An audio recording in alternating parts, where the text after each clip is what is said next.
It's not that kind of place. We got to sit down in here, okay? No, we got food. People like to say, oh, don't be judgmental. Don't be judgmental. Here in my pocket, I have...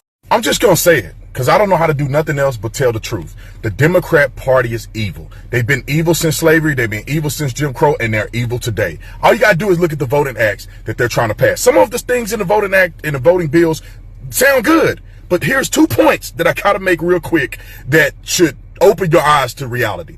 Voter ID. They claim that they're doing that because of black people. We got IDs. They're doing that for illegal aliens to be able to vote.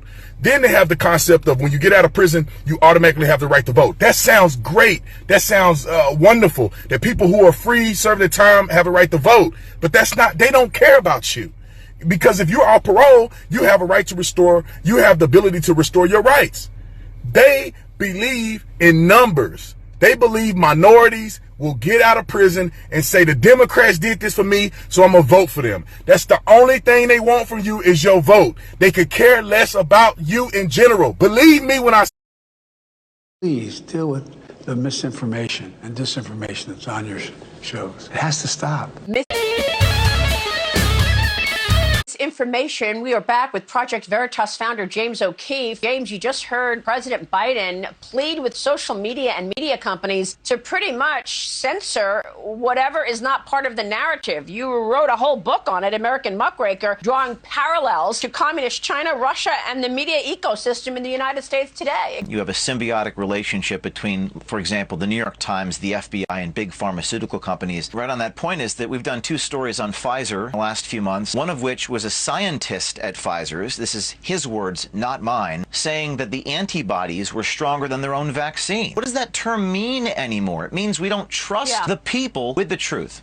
This is what they're trying to do is absolutely insane. In other states, they have fired nurses for not having vax, even though most of them have natural immunity. So they fire them. But now they're shorthanded, so what are they doing? They are bringing back on the job vaccinated nurses who are currently COVID positive. So if you're unvaccinated, naturally immune, and uninfected, they fire you. But if you're COVID positive and vaxxed, which we know most of the people that are COVID positive now are vaxxed, they are going back on the job. And it just shows you that CMS mandate is absolutely insane, especially given the ineffectiveness of these shots to actually stop transmission. Gather around, children. Just gonna say it. America, that it is decimating... Oh, what? I got it. Here in my pocket, I have, from the CDC, an article published 4.5 days ago saying that fentanyl is actually the #1 killer in America. That it is decimating not just older population or immunocompromised population, but young people. Fentanyl comes from China. It comes into this country through an open border. Where is the ticker on CNN for fentanyl deaths in this country? Where are the emergency powers to shut down our border immediately? Why is the Supreme Court spending time on this absurdity when the real killer is right here? It's from China, it's through open borders, and they could stop it. They don't care, and it's time for them to start caring. Here's a moral question. Is it wrong to mock people who publicly crusade against the COVID vaccine and then die of the disease? One recent case of this kind of tasteless taunting spurred 2 dueling opinion pieces in the Los Angeles Times. Orange County Republican Kelly Earnby, a former assistant DA and state assembly candidate who had lobbied publicly against the COVID vaccines, passed away earlier this month at age 46 from COVID complications. She was unvaccinated. Earnby's death unleashed a torrent of reaction on the internet. In response to the piling on, LA Times columnist Nicholas Goldberg wrote, "I don't understand how crowing over the death of others furthers useful debate or increases vaccination rates." But a few days later, Goldberg's colleague Michael Hiltzig published a column expressing the exact opposite. Quote, "Mocking anti-vaxxers' COVID deaths is ghoulish, yes, but may be necessary." Michael Hiltzig joins me now. He's the LA Times business columnist. He's also a Pulitzer Prize winner. I'm going to put on the screen the paragraph that I highlighted from your column. It's this: mockery is not necessarily the wrong reaction to those who publicly mocked anti-COVID measures and encouraged others to follow suit before they perished of the disease, the dangers of which they belittled. Many, I'm sure, will be watching this or have read your piece and say, but wait a minute, what about civility? In your column, you say civility's a fraud. What do you mean? Yeah, the argument that we can disagree, but we should always be civil, I think is usually in the hands of hypocrites. Mockery, well, maybe that's one way. Maybe it's not the only way, but I don't think it's necessarily the wrong way. We need to find some way to remind people of what was going on, what the deceased were saying and doing before they paid this price.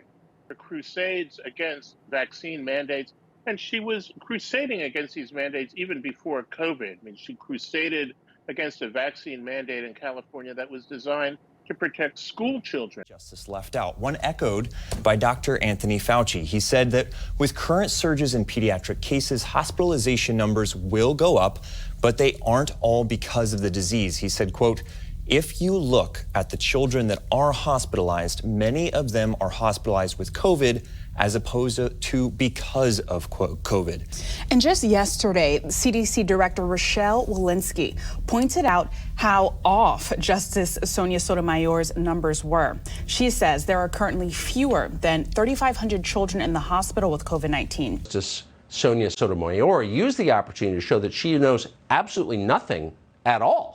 Listen to her describe the effect of the virus on young people. We have hospitals that are almost at full capacity with people severely ill on ventilators. We have over 100,000 children, which we've never had before, in serious condition, and many on ventilators. The actual number of kids hospitalized with COVID, not necessarily from COVID, a tiny percentage. Listen. The number's not 100,000. It's roughly 3,500 in hospitals now. Yes, there are.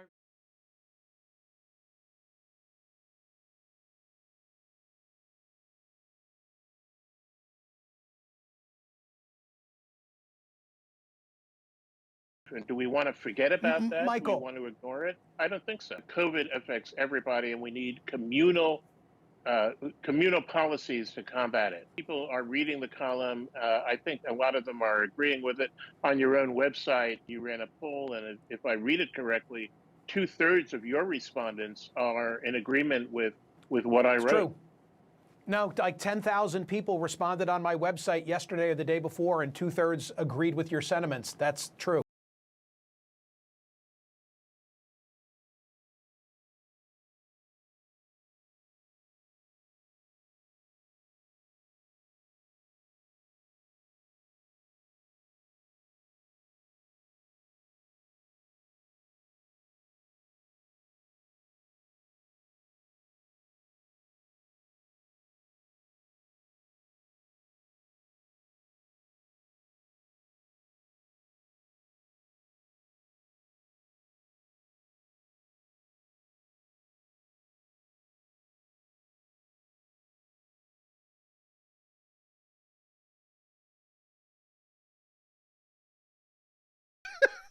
If you can believe it, they do.